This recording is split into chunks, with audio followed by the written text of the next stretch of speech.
Hi, good morning, everyone. Welcome back to the series of All About English. Disparate, DISPARATE, disparate அப்படின்னா டிஃப்ரெண்ட்னு அர்த்தம்.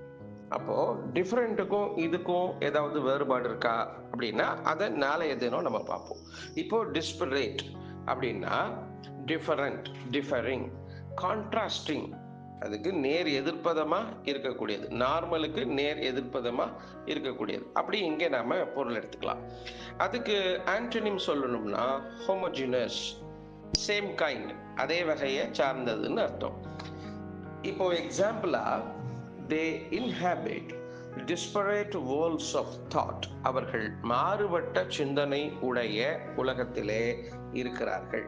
அவர்கள் they are living in a different world by mind அப்படின்னு அர்த்தம். அதாவது சிந்தனையிலே மாறுபட்ட, எண்ணத்திலே மாறுபட்ட உலகத்தில் அவர்கள் வசிக்கிறார்கள்.